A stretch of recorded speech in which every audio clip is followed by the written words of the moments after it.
Now, Mark Davies probably knows more about that stretch of the Thames that goes through Oxford, I think, than any other person on earth. He's written books, he gives tours, and he's going to talk to us about a few Charles Dodson trips up the river today. So everyone, please welcome Mark. Right. Well, good afternoon. This is a shameless little plug right away for the back cover of my book, which has the same title as the talk I'm giving, Alice in Waterland. And normally I would be giving this talk covering the whole 10 miles of the river that you're looking at there, picking out one of different events, different people, different incidents which happened along the river. And however, for this particular talk, all I'm going to do is pick out two particular locations. And before I just mention which those are, I think I should also explain how I come to have an interest in Lewis Carroll and Alice. It's not because of the book. I have to say, there's an admission. I hope you're not all going to switch off immediately now I've said that. I am an Oxford local historian, and I lived on a narrowboat, a houseboat, if you like, on the canal for nearly 30 years. I moved off it last year. And it was purely that got me interested in the importance of all of the waterways in Oxford to its development, to both socially, economically, and also culturally. And so I was merely going through lots of novels and other bits of writing about the River Thames in Oxford, going back to, 16th century poets, essentially, right through to, who can we say? Well, Philip Pullman. There you've got a nice recommendation for my book from Philip Pullman there on the back. The whole range. It only occurred to me when I was doing that just how many kind of water and river associations I was getting from both of the Lewis Carroll books. So that's just to explain, how I come to be doing what I do. And I'm only going to pick out two particular locations and two particular people, one of whom you will know very well, the other, I think, probably less so. So Binsey is the first place we'll stop, and then just in central Oxford, really, down at the place where the boat trips all began, will be the second one. I'm talking, I suspect, to a very knowledgeable audience. So, and normally I'm not. I have to be fair about that. Normally I'm speaking to people who have only a sort of vague grasp of the topic, perhaps not even aware of, can you believe it, that Alice was a real girl and that it all happened in Oxford. So I'm not going to labour all of the stuff that you already know, but try to pick out a few things that perhaps you didn't. So this is looking down towards Oxford from the northwest, from the lock at Godstow, where the famous picnic occurred on 4th of July 1862, which is sort of the beginning of the whole thing in many respects. And then as you go, if you would go down the first couple of meanders of the river, in the trees to the right-hand side, which is the western side of the river, you get to the church of St Margaret at Binsey. There's the map to help you get your bearings a little bit. The well, of course, is the one that Carroll is referring to when the Dormouse talks about the treacle well. But that's well known. I'm not going to labour that one. What I do want to pick out is a kind of some slack scholarship, I think I'm going to call it that, without hoping I'm not sounding too smug when I do that. What's interesting about Binsey in particular, it's a tiny place, it's a tiny little hamlet, and then the church and the farmhouse that you can see in this image are some distance away even from the hamlet. It's quite an unusual arrangement. In most British small villages and hamlets, the church and the pub tend to be quite close together. Binsey's unusual in that that's not the case here. What is clearly apparent and very easy to discover is that the Prickets are a name that occur over and over again in the graveyard and in the church records. the church records don't go back to the 1500s, but there is documentation in Christchurch Archive, actually, because this is a Christchurch living, this particular church. So, Judith, who's gone AWOL, unfortunately for us, it's owing to her kindness in letting me into the archives from time to time that I discover quite a lot of interesting stuff, I have to say.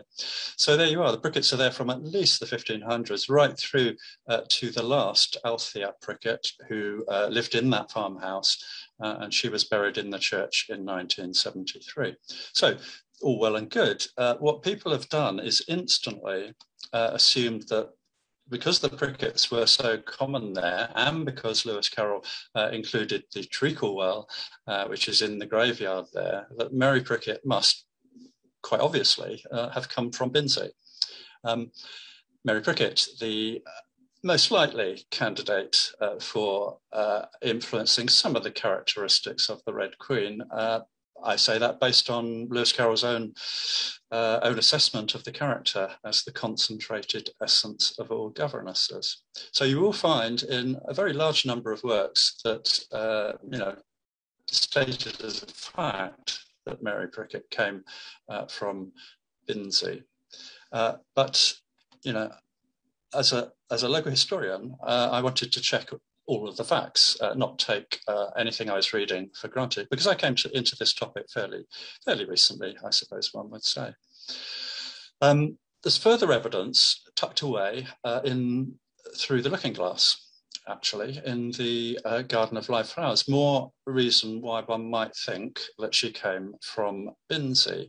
I suspect that nobody that has stated this fact has actually put this, has actually made this deduction, actually. But I think possibly Lewis Carroll did, because when the Red Queen is described in the first edition as one of the thorny kind, this little location here, where the church and the well are, historically go way back to Old English, Saxon period, before the Norman invasion. It was known as Thornbury. That bury ending to the name is a burg, is a fortified area. We get the term borough eventually from that. So that's interesting. I like to think that Carroll might have researched that. As I say, Binzi is a Christchurch living, and his very good friend Thomas Jones Prout was the clergyman in charge for much of the time. So Thornbury, ancient name, one of the thorny kind, and Prickett, of course. There's a bit of a double joke going on there. And then interestingly, that is changed by the time the 1878 edition is published, where it simply becomes one of the 9 spikes, or one of the kind that has 9 spikes, which is presumably a kind of a reference to the fact that Tenniel had all of his drawings of the crowns in Looking Glass have a number of spikes. I can't concur exactly to say that they have 9. I don't think you can see 9 in any of the images. I stand to be corrected, but do have a look. It rather suggests to me that that Carroll and maybe Mary Prickett herself probably thought that she might have come from Binzi. She probably didn't really know, going back that far. Carroll might have assumed so, but then something came, it occurred to him or her that actually that wasn't the case, and he changed the wording to this. So, where does that take us? Yeah, because clearly, when you do a little bit of research into the Prickett family, and I'm not going to labour this, all I wanted to do by showing you this slide really is to show my workings, really. A lot of people say a lot of stuff, a lot of people write a lot of stuff, but do they have the evidence to prove what they're saying? Not always. So just to quickly whiz back, she doesn't come from Binzi at all. There is no association of Mary's own direct family line. I will come to her sister, Elizabeth Ann, in a moment or two, because that's quite an interesting, well, that leads me into the second section of my talk. Yeah, her father, James, was James Prick. He was a butler, also called himself rather grandiosely, I think, a gentleman. He was the son of a loader Prickett, who was an attorney. So, they're from a fairly well-educated and reasonably well-off kind of background. But then loader Prickett was actually baptised in Tame. This is a town to the east, on the eastern edge of Oxfordshire, and then you can track them back through to the 17th century. So nothing at all to do with Benzie. Maybe way, way back, quite probably, but not, don't believe it if you read that in any account of Mary Prickett, the governess of the Littles. Now, let's just spend a little time. Sorry about a lot of writing on this slide. I'm only going to put a lot of words on an image twice, but I think it's, these are the words of the man in question, so let's just have a quick look at them.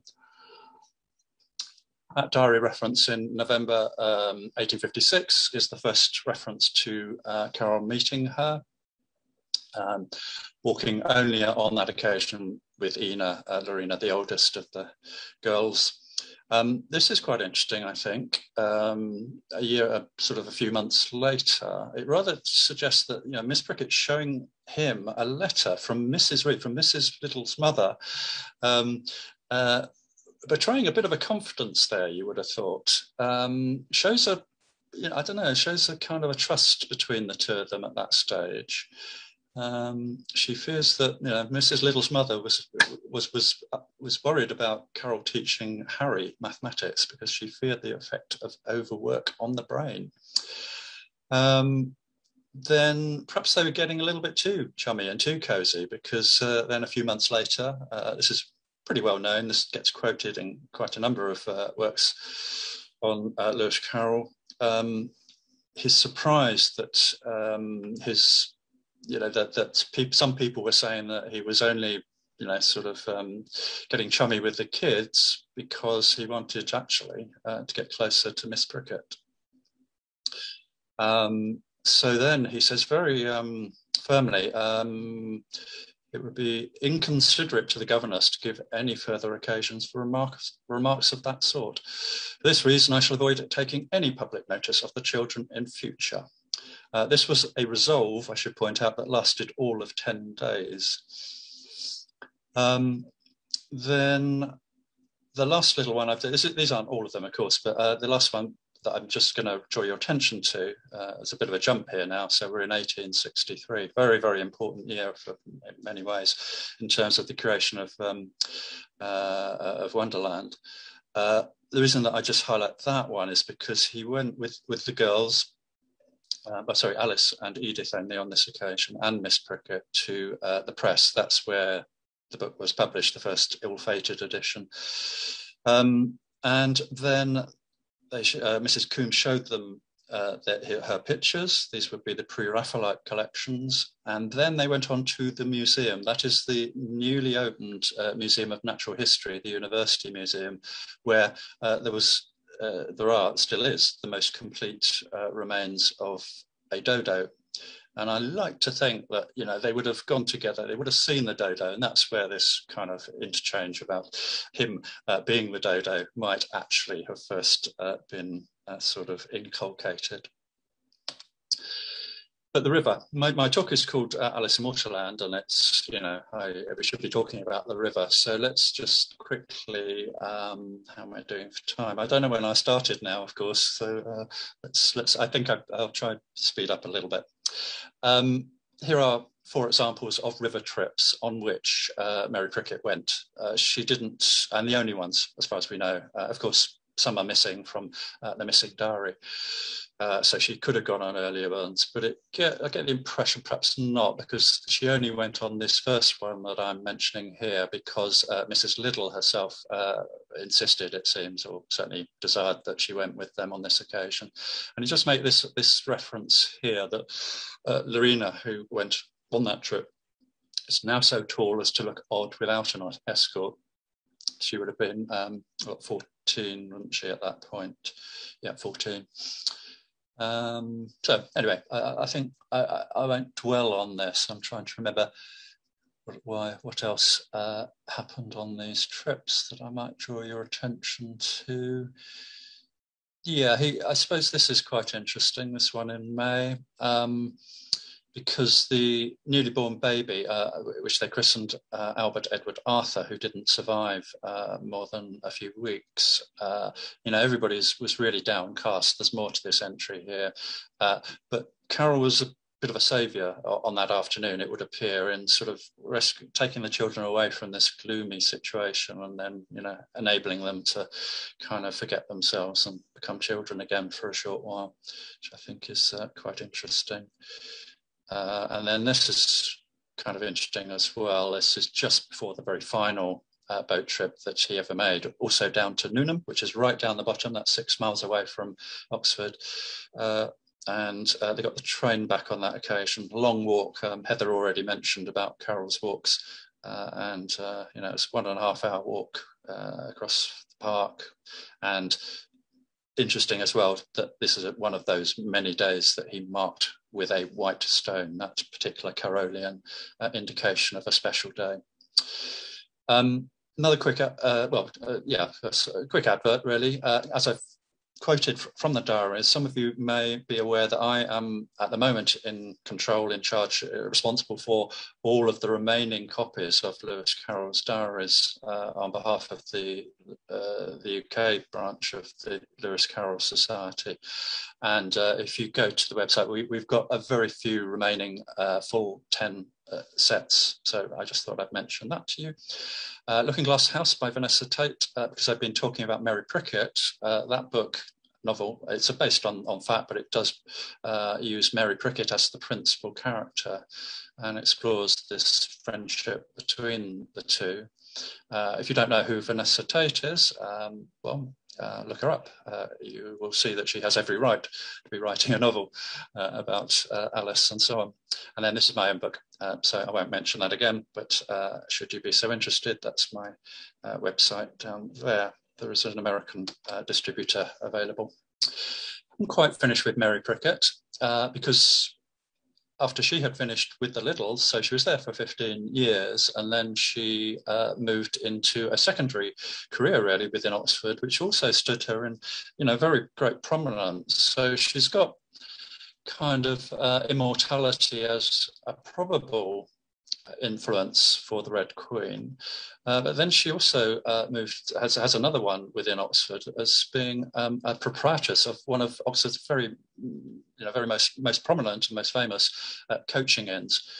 This is the Oxford High Street, and the building in pink, just this side of the church with the bay windows there, that's the Mitre.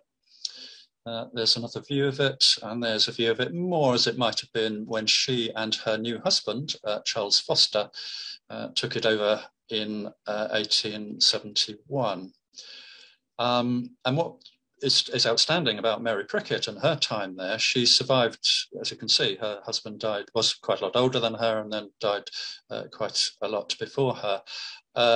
There are records of the landlords and the proprietors of this coaching inn going way back to the year 1300, near enough. And in all that time, nobody ran it longer than our Mary. Just shy of 50 years she managed, which, as I say, is longer than anybody else known to have run the place. So that's quite interesting. I think that she had this this double career in a and then I'm just going to go backwards because this is the link. This links me now to my second part of my talk, where I'll talk about the other character who you will know less, I'm sure. This is the marriage of her sister, her younger sister, Mary's younger sister, Elizabeth Ann Prickett, marrying John Thomas Foster, son of Charles Foster. So, in other words, what happened when Mary, her sister, married Charles is that she became, in a sense, the stepmother of her own sister's husband. That's right. strange arrangement, but there you are. That's how it happened. That's not why I'm showing this, though, particularly. It is a bit peculiar, I think you'll grant. But what's interesting, particularly to me, is that one of the signatories here is somebody called Thomas Randall. He's now the person I will talk about for the rest of this talk. Highlighting again, this is the location of Thomas Randall's house, just by Folly Bridge, where Carroll would have hired his rowing boats to go downstream to Newnham, to go upstream to Godstow. If you find this a bit more helpful, perhaps, to get your bearings, this is where we started. This is Port Meadow. Binsey is just to the west of that big open stretch of meadow at the top there. The river runs, I hope you can see my cursor, perhaps you can't, but if you can, the river runs in this sort of westerly big loop, and then it comes back round down here, down to Folly Bridge, where the river trips all began. This lovely illustration there, the black and white one by Inga Karen Eriksson. I think this is a very delightfully pictorial book, if you don't know it, The Other Alice. Just a sort of a short walk from Christchurch. So there's Christchurch. And it's right down at the bottom, just where the river splits slightly, right at the bottom of this panoramic view. That's where Thomas Randall lived. And that's his house.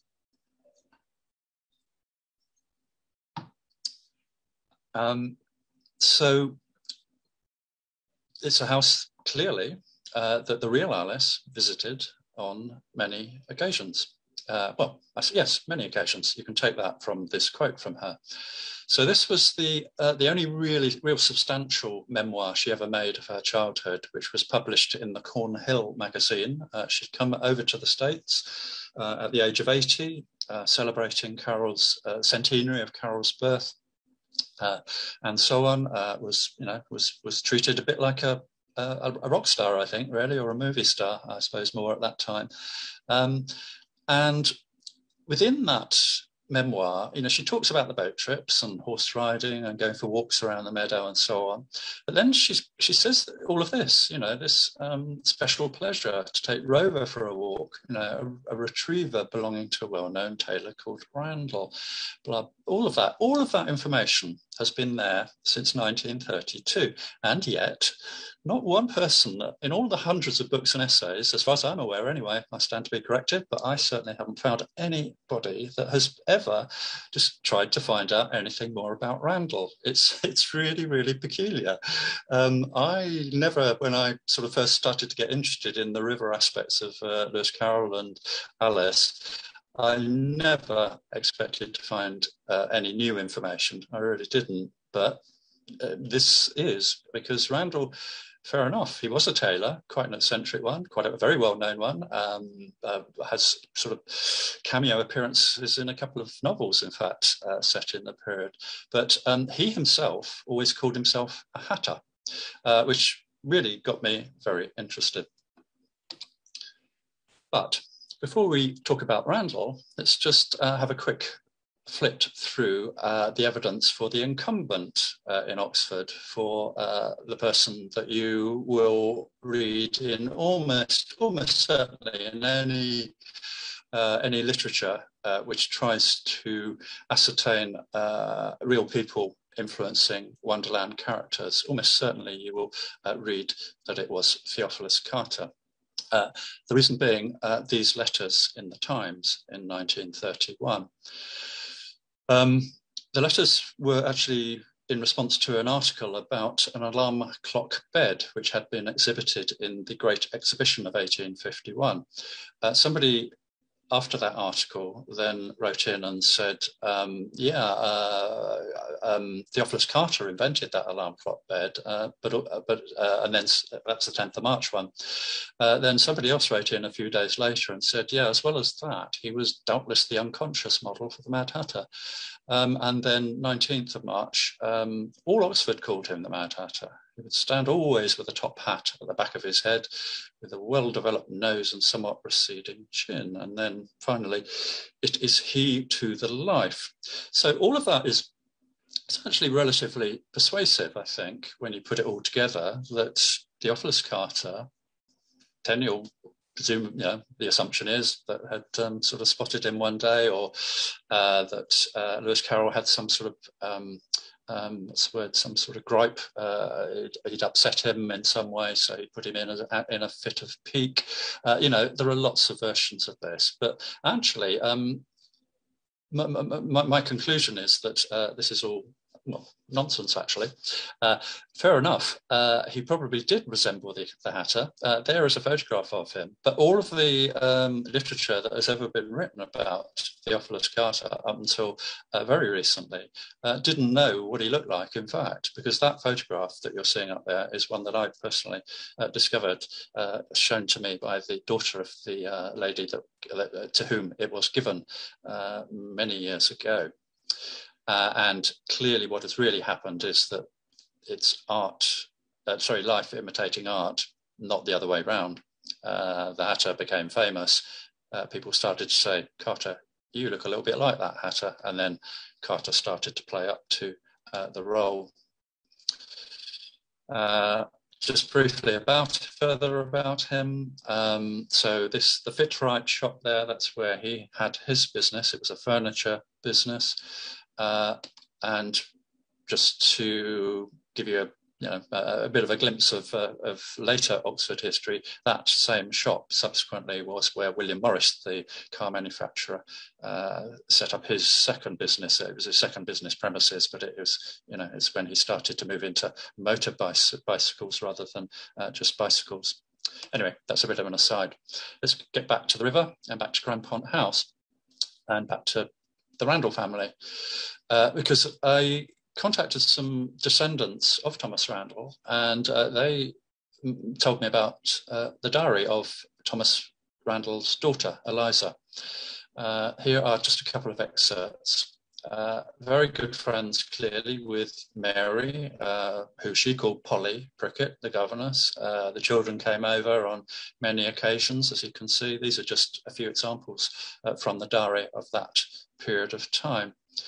Then Eliza Randall here, she married John Stainer, who was a Christ Church graduate at the time, later to become the organist at St. Paul's. Stainer played organ at Alice's wedding when she got married to Reginald Hargreaves at St. Paul's in 1880. There are lots of connections between the Randall family and the Liddles in particular. Polly went to the house to recover from jaundice and so on. I won't dwell too much on this. Randall's own premises were here, just not too far away from the Mitre. That's where he had his hatter's shop. Bear in mind, he always preferred to call himself a hatter, not a tailor as such. He does have this little cameo role in, well, several novels actually, but this one in particular, The Adventures of Mr. Verdant Green. If you don't know that novel, I do recommend it because it's set bang on the time when Lewis Carroll himself was an undergraduate in Oxford.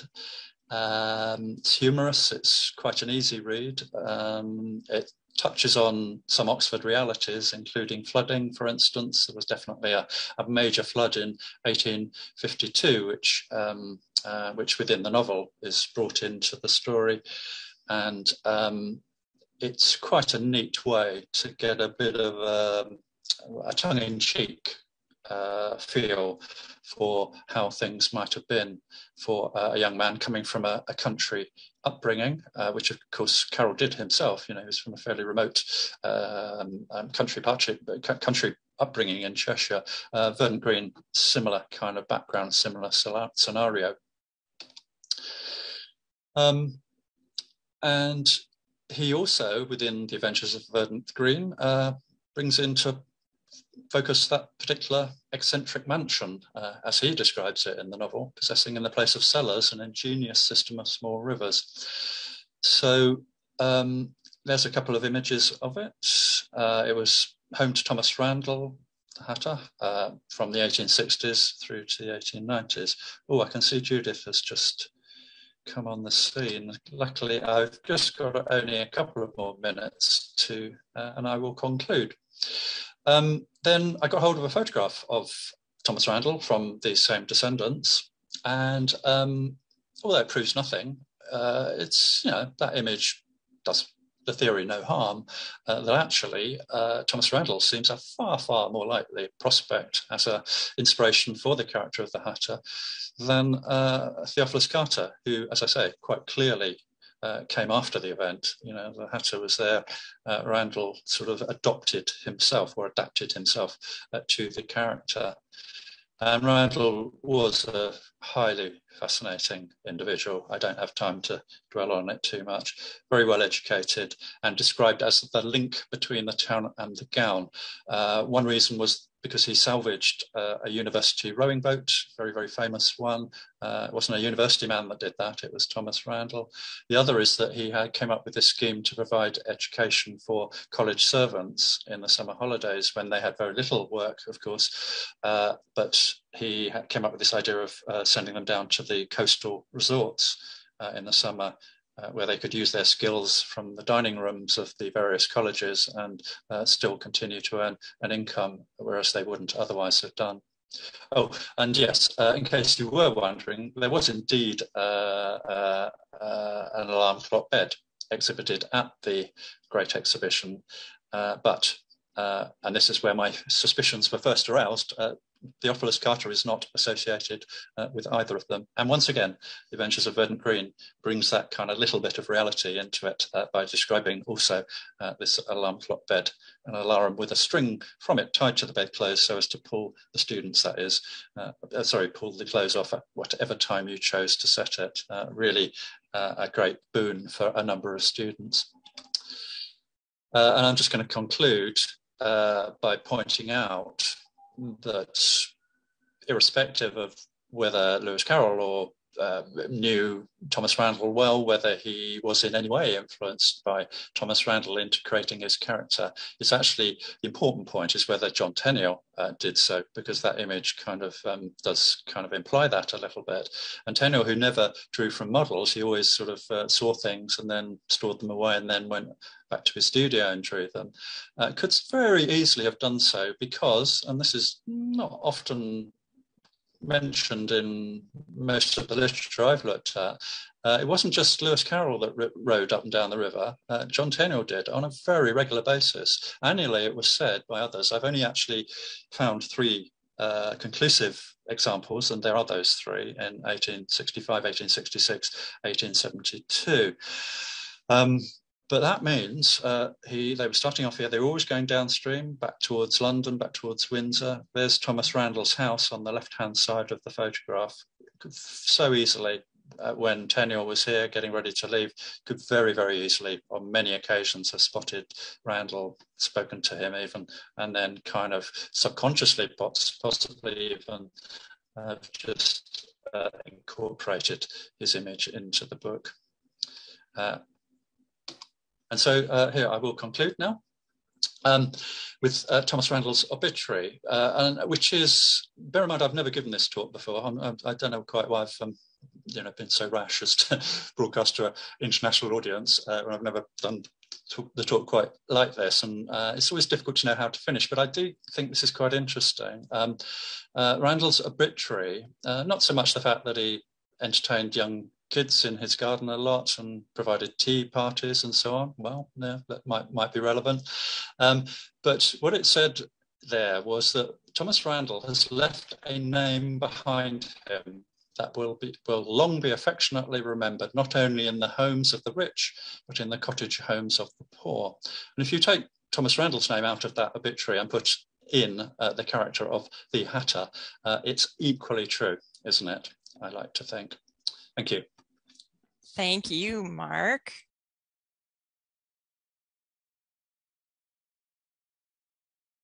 There was a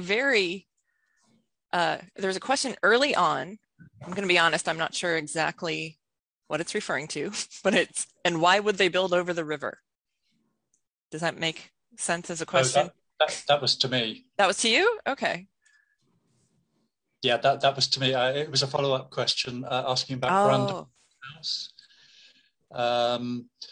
Which was it was constructed in 1780. I didn't go into detail, but it's an amazing bit of architecture, and in its own right. So 1785 it was built for William Elias Taunton, who was the Oxford City Town Clerk. Sorry, the Oxford Town Clerk. And what was the question? Oh yes, why? Well, it's a flood-prone area. It's just opposite Christchurch Meadow. Even to this day, that bit of towpath can flood, and my photograph indeed showed the water right up to it. So very sensible, to build as verdant green, has it a house that has small streams rather than a cellar.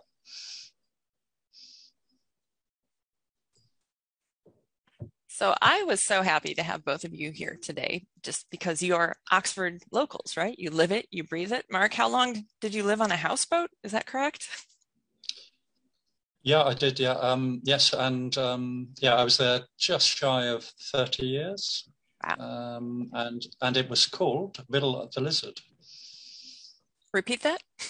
Bill the Lizard. Fan favorite, Bill the Lizard. Excellent. Because long before I had any interest in or understanding of the Oxford importance of the story, I have to say it was a bit of a coincidence that we called it that. It was long and green and looked sort of lizard-like somehow. And I'm seeing some comments in the chat. Cindy Waters saw that boat in person, apparently. I bet a lot of our members did, actually. Judith, how long have you lived in Oxford?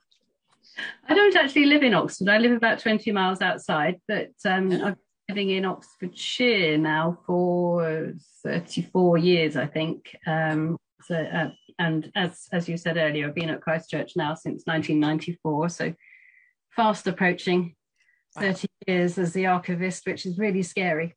And when you walk through the meadows, when you walk through the quad, does it feel like a rarefied atmosphere still, or just does it feel like work? No, it never feels like work. And I think the moment it does start to feel just like work is the day when you should pack up and go. It's an amazing place to be. And obviously, like any other place of work, you have exactly the same, personnel problems and the frustrations and all the other things. But to have those in such a glorious situation is you can deal with them in a different way. But no, it's a lovely place to work, and I still get a kick when I walk in the morning. That's great. Lovely, yeah. Okay, we've got some submitted questions here. Is there a right and a wrong with the name of the river at Oxford? Is it the Isis or the Thames? That's from Matt Demacos. Mark, would you like to take that? Yeah, I've got to take that one, haven't I? I mean, seems like no, maybe. I'm sorry, I'm not sounding weary about it. Well, there isn't a right or a wrong, but I always call it the Thames. I always think of it as an Oxford affectation, that Oxford always likes to think it's a bit different to everybody else. And so, to change the name of a river that the rest of the country is calling one name and for Oxford to call it another is kind of odd, but not to be surprised at. It goes back. The earliest reference to it as the Isis is an Elizabethan historian called Raphael Holinshed. And he says something like the name of the river in Oxford is the Ouse or the Isis, or people do ignorantly call it the Thames. Now, I think that's quite important, because I think immediately the Oxford scholars thought, oh, well, if ignorant people are calling it the Thames, we aren't ignorant, we're going to call it the Isis. That's about from 1577, something like that. Wow. So the answer to the question is we don't know, really. But that's my version. It's actually only a very small stretch, isn't it, too, that's actually known as the Isis. Does it start at Godstow and finish at Iffley or something like that? It's only a tiny little bit. Well. Again, there is no historical or geographical definition of where the Isis begins. So you take your pick, really. All right, Kira Vaklovic, who will be speaking to us in just a little while, asks, regarding books in which the journey is down and through, can you tell us why we refer to students going up to Oxford, please? I think that's probably relates to, the same thing happens in London when you talk about trains.